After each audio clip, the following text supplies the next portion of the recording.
So we will be doing, just for anybody who's interested, as us non-techies, we're doing this as a recording through Zoom, our business account, and now going live on YouTube. So hello, Steve. We're actually live on YouTube. This is pretty exciting. Hey, Jules. Look, it is for us. It's in that techie field of being able to live stream exactly where we are, who we are, and what we want to chat about.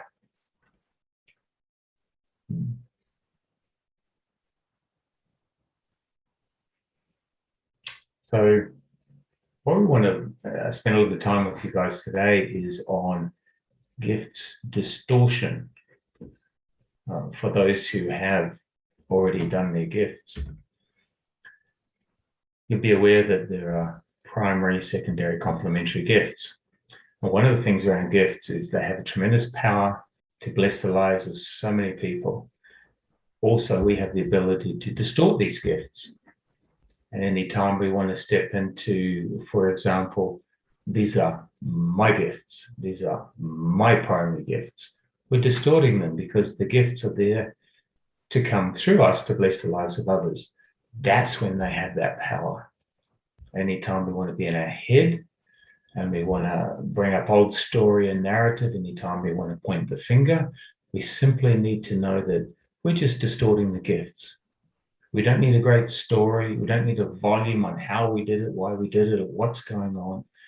We're simply distorting the gifts. And in that moment of becoming aware, we can just drop that distortion and become open and go, what are the things happening right now that I can be aware of?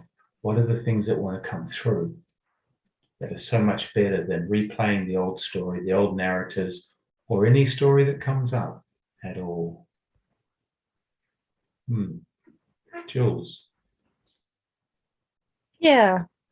So there's two aspects of accessing our gifts genius. When we're actually in our gifts genius, we're coming from the strengths, the elements, we're in our full creative spirit. Doesn't mean we're on this up or false high. We are just very balanced. We haven't got any argy-bargy happening inside our embodied practice. Our breath is flowing naturally. In the distortion aspect of ourselves, we find that we're connecting with the past narratives, the past stories that are also connected with those formative years of beliefs and things that happen. So we tend to operating in our gift distortion from the part of us that we'd probably say less evolved, is definitely less mature. And it's a past, sometimes called shadow side, sometimes it could be called the little child, but it's where everything, and it tends to reside in the left-hand brain. So when we're in a gift genius, our gift genius actually harmonizes with our left brain and the ego and gives the more creative aspect. Not just creative, it's the innovator, it's the part of us that is able to be really calm in the moment. So there's this underlying wisdom as well as being enthusiastic and like the growing living energy, no matter our age. So there's this misdemeanor that just because we're aging, we're dying of the nature part of ourselves. And yet there's an aliveness. So gifts can be even more alive as we're aging, because you connect with the light aspect of ourselves.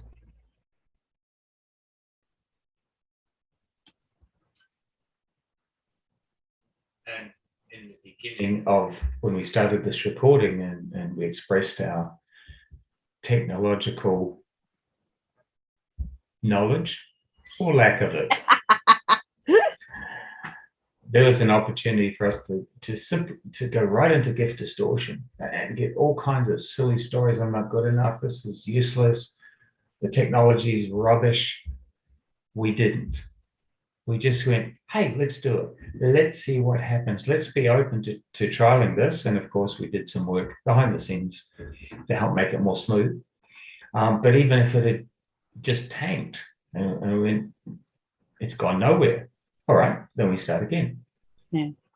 Yeah, absolutely. Yeah. We're actually demonstrating, both Steve and I are demonstrating our distortions right now, because we're both talking to the screen as though we're being this teacher, and we're just sprouting instead of having a conversation that we always do. And the idea of Raw and Real is to have a conversation. So Steve, coming from, if you connect with the distortion that was playing out in yourself, I have, because I've witnessed yourselves, I witnessed my own at the same time. Speak from that. Speak to the person, the listener, and help them really get a sense of what was happening inside Steve at that time. A combination of things. Part of it was some concern, some fear around how we're going to come across in all of this. Some of it was around, am I sitting in that, which is one of my primary gifts, gift of teaching? Am I going to teach so that you'll get it, so that you'll hear what I say the way I say it? There's that kind of distortion going on. Because in teaching, it's really all about the listener, the hearer, the student, the participant. So these are two critical things that were going on. And so in sharing it, for me, it's that awareness that says, whoa, did I just distort a gift in that moment? Yeah, I did. Okay. Yeah. So thank you. So, what did you hear, Steve? So this is for us sharing with you how we always converse, how we ourselves are always in this constant vigilant space of checking in, not checking in. You heard Steve saying, am I distorting? Am I? The minute we ask a question, we're distorting. Simple as that, because there is no need to ask questions. We can ask questions of each other, but not ask questions of ourselves. Because if we're in the deeper listening from the edges, there's Jonathan Livingston Seagull, he's listening. And there's anybody who knows that story, there's a whole evolution. And one thing that we talk about is transcendental capabilities, transcendental leadership. So what switched on for yourself just then when you heard me say, there's us demonstrating? And I'll talk about myself in a minute as well. It's not just all about, we're not here to pick on Steve. Or pick on anyone for that matter. That's right. Is the question, is your comment question around, to me, around, we distorted in this moment. It's like, we did. And I did. It's that point of awareness with the openness, not the point of awareness that then starts to beat up on myself. Oh, there I go again. No, it's that openness that says, just let it drop, just let it fall. It doesn't serve. And in that moment, then I became open. And it's that, and as Jill said, in our conversing together, it might be that one or other of us will make a comment, raise a question that lets the other see that they've stepped into distortion. So this is about yourself, not third party. Okay. So this is the recognition, is this how easy it is to switch from just having a conversation and just talking about the realness of what's happening inside ourselves right now, and dropping into the distortion aspect that says, oh, I've got to teach about teaching. No one has to be taught about teaching. We all know what teaching is, and we know how distorted it is around the world. We're talking about distortions, and as Steve and I both have the experience with many clients and ourselves, especially ourselves, that's where it starts, doesn't it? Of teaching and knowledge, in our experience, and you're with this too, aren't you, Steve, has the most distorted of them all. because we've been brought up to, I know I was, I know in our academic system, and there are people around the world who listen to this that may not have had this experience, but certainly I've had the experience of the educational system, that you add up ego points, you add up identity, you add up a resume, you add up, everything has to add up to something, as opposed to just letting it all fall away, letting it suspend. Nothing has to add up. When I know when I'm in my most powerful is in this, like right now, this feeling that I've got right now of almost like this bubbly excitement, because I'm open to more that is being offered through. So I'm speaking from that space, not speaking to a camera that is about a recording that Steve and I are doing alive for the first time, and it has no energy around it, other than a technological energy, because as the person with the, we've just talked about our, we're not very techy. Look at our age, for goodness sake. We haven't come from the generation of share everything, So I've got two screens happening right now. So I've actually got two different faces happening at two different times. Steve doesn't know that. None of you in the world knows that. But this is new for me, a new experience. And there's this delayed experience, well versed in doing, Zoom webinars and training webinars and in conversational style, but not seeing a delayed reaction of a hand on another screen, and they're sitting side by side. So from a creative aspect, that's exciting. There's so much potential for me to be able to share with you, Steve, and anybody else who's listening, is what's happening for me in this moment. And right now, I'm feeling like this vacant vessel that's got all this juice bubbling up, because there's so much learning to be had in this moment. And that's pretty exciting. It is, Jules. Being that open, being that present, and being aware that what can rise up fairly quickly is fear.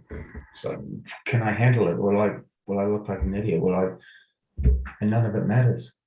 None of it matters. There is such a vast divine universe out there with so much that it wants to give, and it waits for us to be open and ready. That's all. And then it gives, it delivers, and it comes through.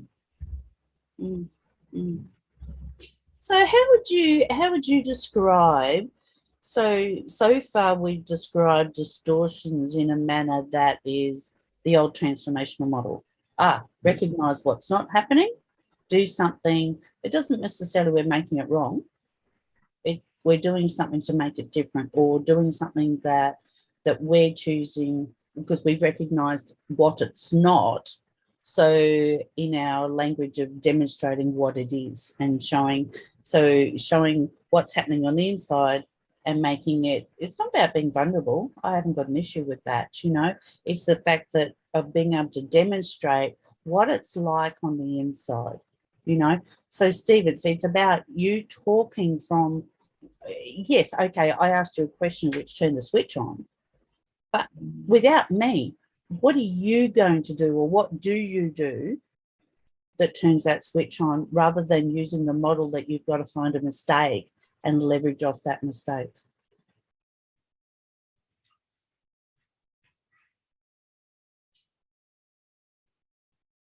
Yes, the awareness is the starting point. It's however that comes. For me, it's being aware. It's being aware at the same moment of being aware that there's nothing to fix. It's not to transform, change, or anything else. It's just I'm aware that in distorting, I've blocked off what kind of intelligence can come through. And that's the moment of simply dropping and saying, no, I actually want to hear what that intelligence has to say. However long it took, whether that was a second or I sat in distortions for a lot longer, and then at that moment of awareness, and it's enough that old way, enough, nothing to transform, change, fix, whatever. There's so much more intelligence. I want to hear it. I want to be open to it. Yeah. Yeah. So what's happening inside you now then? Well, exactly that, being open to it. Something else that came up too just now was, and I don't want to change it, channel it, structure it. That's an old way for me. That is an old way. And it's also a distorted way. When the intelligence wants to speak, it speaks. When I hear it, I have the opportunity to take an action. The action might be to sit in silence longer, because there is still more to come through before I take a physical action. Write it down, share it with someone, whatever that physical action is. The best thing might be sit in silence longer and hear more. So always suspend. If you're going to sit in, this is an important distinction for anybody who's listening, is that to recognize that Steve's not talking about sitting in the fear or sitting in the feeling or sitting in, because that becomes a almost like a lust and becomes a self-indulgence. He's talking about sitting in the place of as the switch is happening. So in other words, get more and more and more comfortable with being, you definitely would have heard me about say uncomfortable, not making it wrong. You've got to be comfortable knowing there's going to be discomfort, right? It's there's a lot of language around about challenging. We actually just look at everything as an invitation. So we're not challenging ourselves, because there's always, that's happening every minute.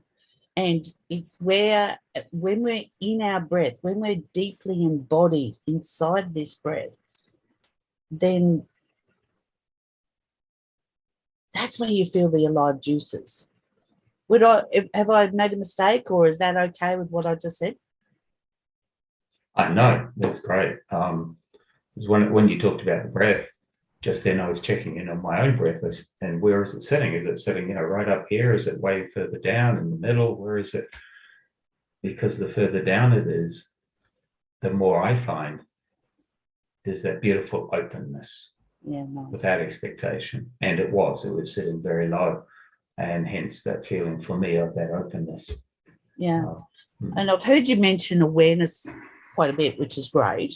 And you and I both know awareness needs action. So this work that we're doing, this ability to stay in the gifts genius is, well, we use the word work. We're not talking about haves to and to make it hard and, you're pushing the big boulder up the hill. That stuff's gone. That's what that refers to what Steve was saying before about there's nothing to fix. That's the self-indulgence, always this fixation on having to fix something. And while we're wasting time doing that, and part of me, it's not to make people wrong who are doing that. There are times that we will say, okay, we need to sit in this for a minute because we're not going anywhere, and we're not doing as well in moving it. So we're not making that wrong. We're saying that there is an obsession that gets people almost like an addiction.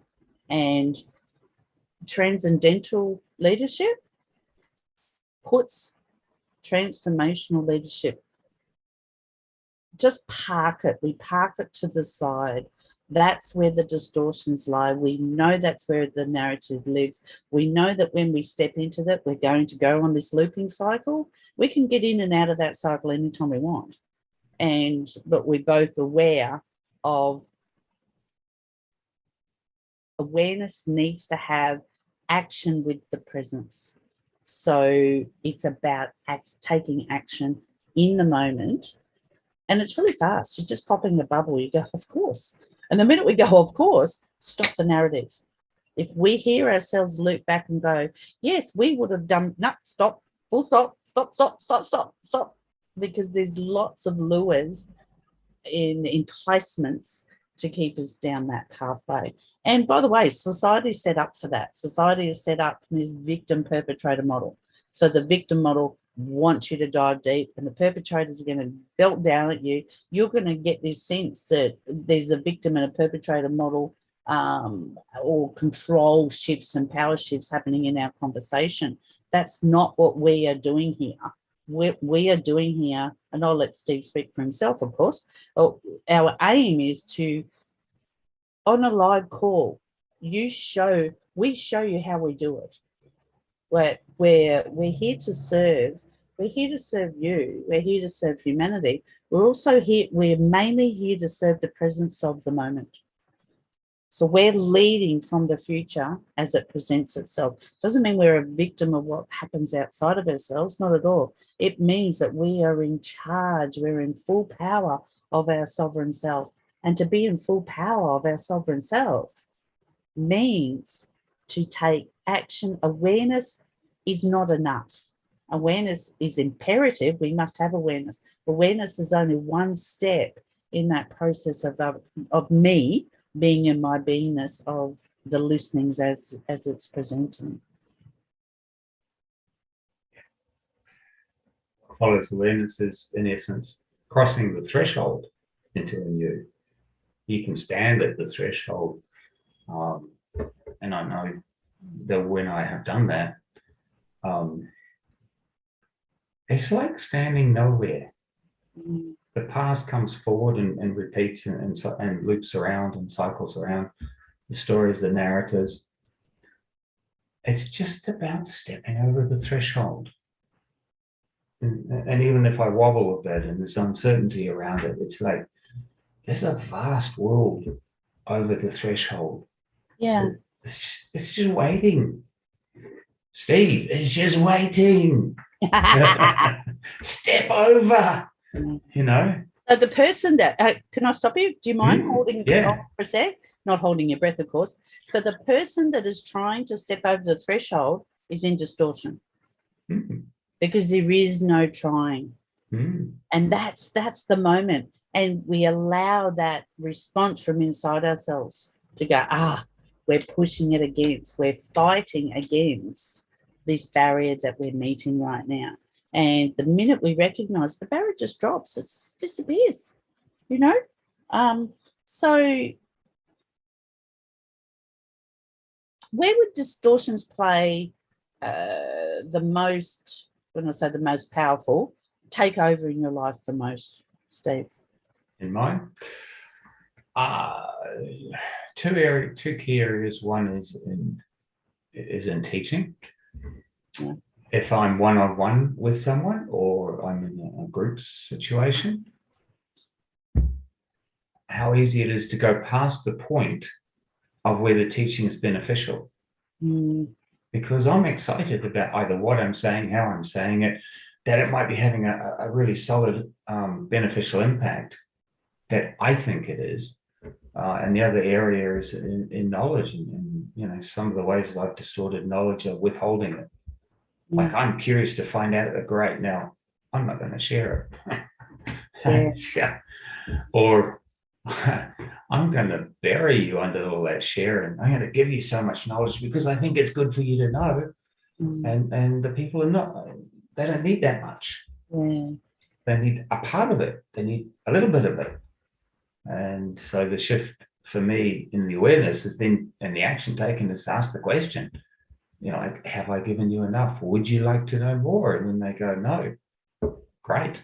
And that's part of the awareness of looking inside and going, how do I feel in the moment they say, great, don't want any more? And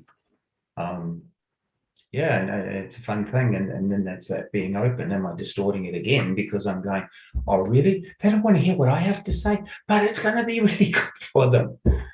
No, it isn't, because they've said enough in that moment. Or do I go, hey, that's cool. I've shared enough through the gift of knowledge, enough for them for this time, this purpose, this moment. Awesome. And then I'm open again for whatever wants to come through. Yeah, nice. And you're sharing through the beauty and the precision quality of the other gifts, your primary gifts. And for people who may not be aware, we're talking about that we have a set of primary gifts that we limit to 6. There's a lot, you could have a lot more. One's enough. You don't really need 6. Well, we do work on a model of 6, and there's a part of our programs and reasons for that. But just suffice to say that we have primary, secondary, and complementary gifts. And the more that we are in the power of their kindredness, of how they work together, and they work very deeply from at the core of us, that we're actually out of the road and they get to speak. And that's our whole job in learning, to get out of the way. Rephrase that, less about learning and just doing it. You know, there's enough knowledge out there. Everybody who arrives, we tend to do this work of no one younger than 18, sometimes younger, but generally 18. And by the time you're 18, you've learned all the things, and that is time to unlearn. You know, all of the society pressures, and it could be your community pressures, it could be a village pressure, it could be a global pressure. The bottom line is there's these pressures, and we've accepted these beliefs of other people along the way. You know, not saying that they're right or wrong, or that there's good intentions in a lot of those, but the bottom line is we need to park them. We just let them suspend and allow what this beautiful moment has to offer. And it's, for me, there's a lot, like right now I'm noticing the sun in my photo, and that's informing this me physiologically right now, of being aware of a lightness and a connection I've got, and a connection I've got to the earth, and a connection I've got to to Steve, you know, and the work that we've been doing. And I'm really, really grateful that we have this moment to speak about it. So in closing, we'll review this video, of course. We haven't done the typical, this is what a distortion is. And, you know, we hope we will, beg your pardon, we've given a sense, we've offered up a sense of what it is. When Steve has mentioned before, because this is really relevant, and he says, you know, what's a feeling I've got around that? He's really talking more about senses and not how do I feel about it, because the minute we ask ourselves how I feel about it, you're going to go straight into distortions. When we ask ourselves how we feel about it, we are asking ourselves to go into all the stories and all the learnings, and we're connecting. We are not denying feelings here. I'm just saying that they are going to take you to a distortion as much as thinking. So the I feel and the I think are two pathways that can take us into distortions. When we say, what feel have I got? We're actually connecting with our senses. And we're talking about a larger capability here. So this sense that something else wants to be spoken through. And while we're in distortion, as Steve was saying before, if he was over teaching, and because he's enjoying the content he's offering, or then this essence of the moment is not being heard. He's not and not only is it not being heard, it's not available to hear it. So when we're in our distortion, when I'm in my distortion, I'm not available to hear the levity, to hear the light. And it's always light. It doesn't mean it's not serious. It can be around a serious subject, but it's light. You'll notice because you feel lighter, and to the point where you just want to giggle about it, because at the end of the day, it really is quite laughable how serious we get in our identity we have inside our distortions, and how we want to prove them, you know? And until we can laugh about it. And Steve, without using the word humility, offered up humility before in a really beautiful way, that it's the humility of the moment is when we're able to listen to something more powerful. So from me, following our guide of you followed the full stop, I'm getting the message. This is enough for today on the idea of gift, distortion, and distorting our genius, where it doesn't serve the world, and it certainly doesn't serve us if it's not serving the world. Absolutely. And my full stop point is just to share the one last thing that Jules had mentioned earlier about distortion being like a bubble that floats away. And there are times that I've felt the lightness because I look at and I see like bubbles floating away. The distortions are just going away. I'm not doing it. They're just going away up into the air and they pop. Awesome. Nice. Ciao from me. And ciao from me, and thanks for joining us again. Thank you, everyone.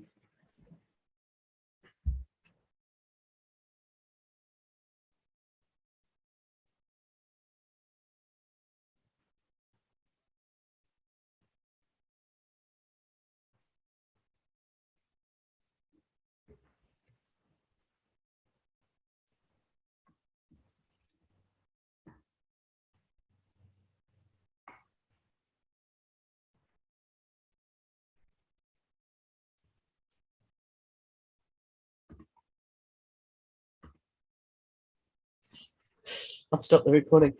Oh, we're still live though. We're still live on YouTube. Yeah. Us techie gurus. Although I turned the volume down off the YouTube, so I have no idea whether it even worked. Oh, beautiful. Thank you. So I've actually got one thing I'd like to check if this is okay, Steve. Yeah, sure. Not recording this video. Is in the drop down it says stop live stream, view stream on YouTube, or copy streaming link. So right now I'd like to have a look at stream on YouTube. Is that okay? So I suspect this will change screens. Okay. I've got the same drop down to copy to view stream on YouTube. Shall I click on it as well? If you like, but it had already done that for me anyway. So I'm going to stop the stream if that works for you. Are you okay to do that?